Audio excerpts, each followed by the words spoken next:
Hyundai has had a massive year in 2021, expanding on its lineup of N-branded performance models.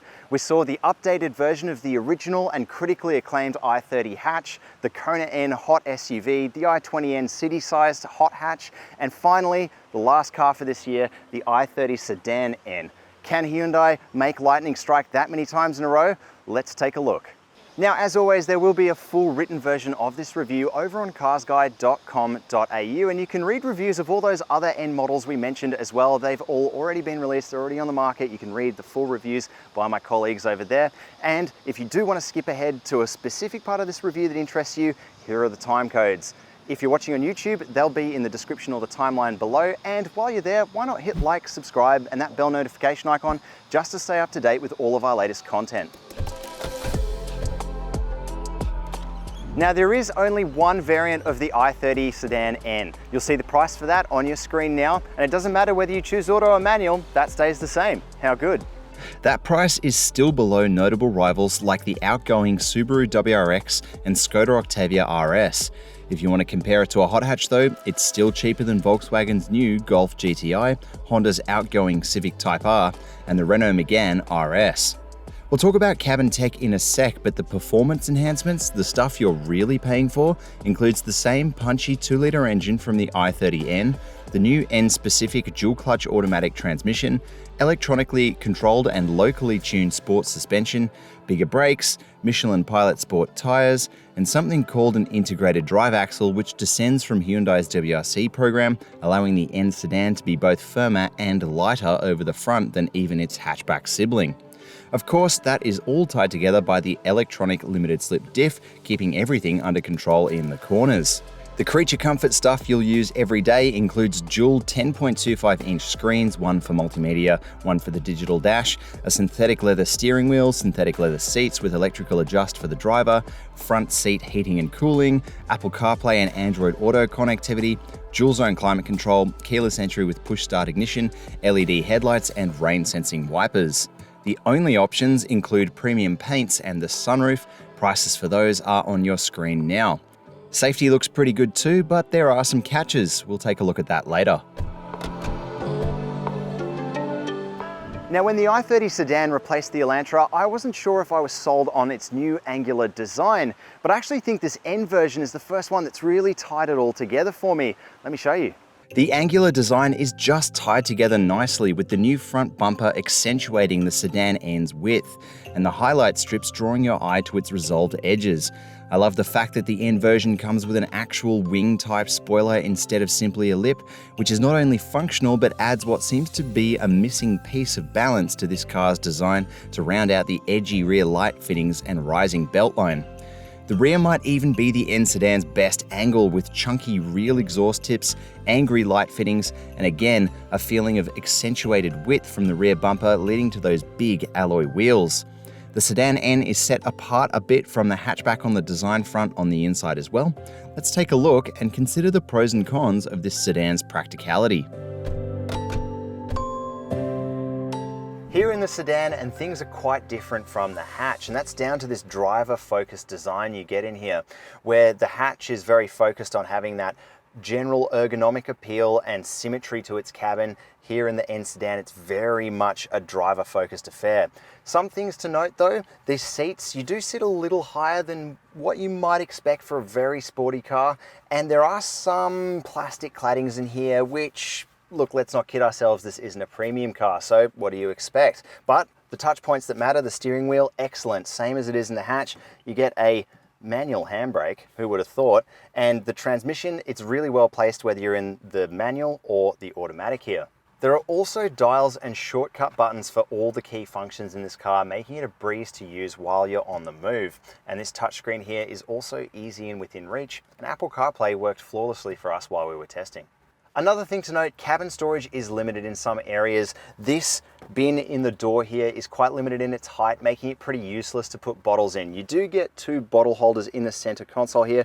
They're quite large, they'll fit our largest Cars Guide bottle there. And they do come with this little variable height adjusted thing as well, which is neat. And every single one of these gets a wireless charger as well, which is a neat addition. Back seat space, well, that's really one of the major things you're buying in the sedan here. Look at the distance between my knees and my own driving position in front here. I'm 182 centimeters tall. That is excellent. The other thing you get that's unusual for a small sedan segment is the adjustable air vents as well, but storage, again, limited. You get a very small bottle holder which barely holds our Cars Guide bottle in there, and there's no drop-down armrest either. The Sedan N's best party trick on the practicality front though is its enormous boot, which at 464 litres eclipses both the hatchback version of this car and the Kona N. When you consider that alongside the rear seat room, this seems to be the obvious practicality choice amongst the N family. Hyundai's 2-litre petrol turbo performance engine is as raucous as it is honest, and since the recent update, it punches even harder than before, with figures you'll see on your screen now. Keep in mind, that's more powerful than both the Golf GTI and the Subaru WRX, and thanks to a gnarly exhaust system, it sounds fantastic too. As mentioned earlier, unprecedented choices offered for end customers, as you can still have either the very good 8-speed dual-clutch automatic, which launched in 2021, or the standard 6-speed manual for those enthusiasts who still seek the engagement of shifting themselves. Now what you're waiting for, how does the Sedan N drive? And it's very familiar to the hatchback, which has already been refined to a point earlier this year.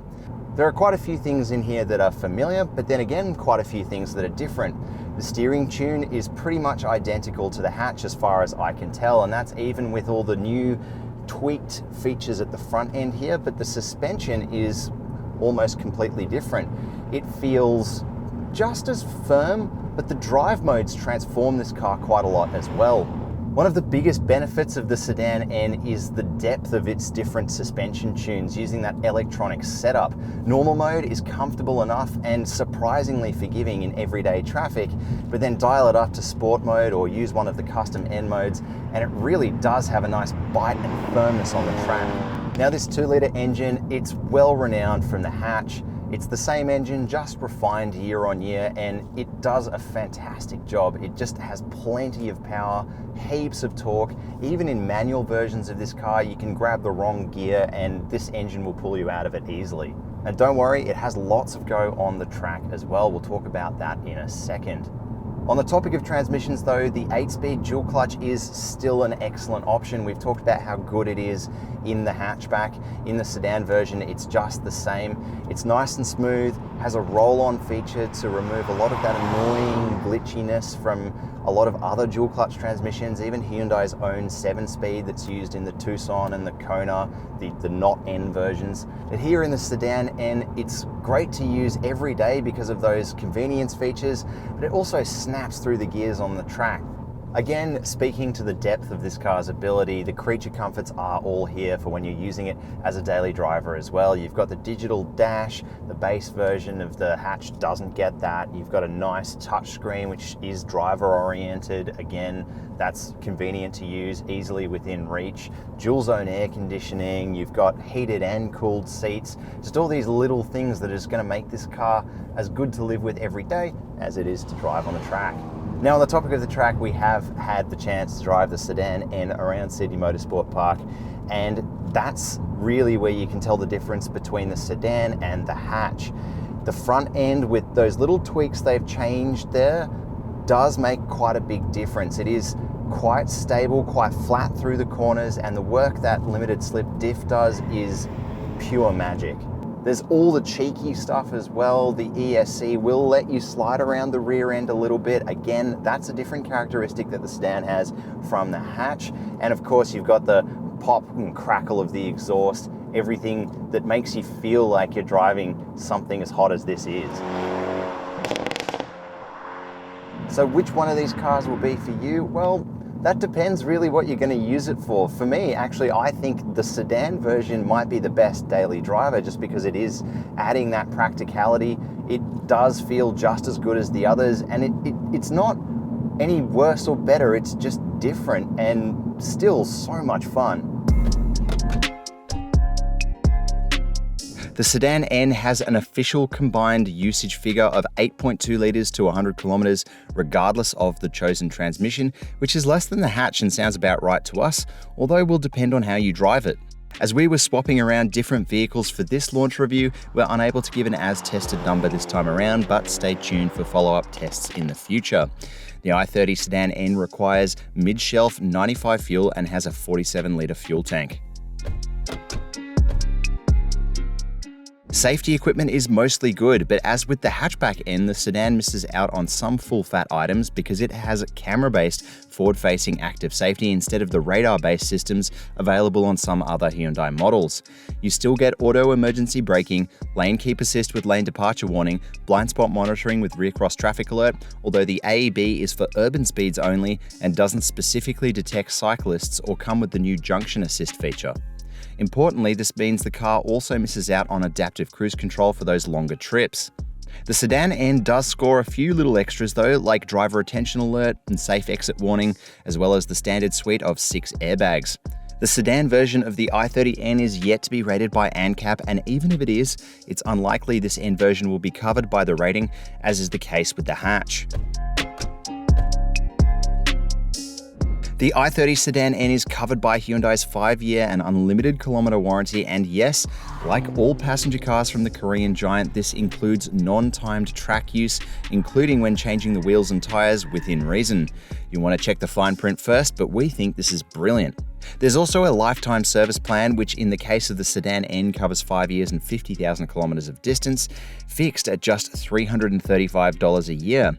That's pretty much unmatched for a performance variant.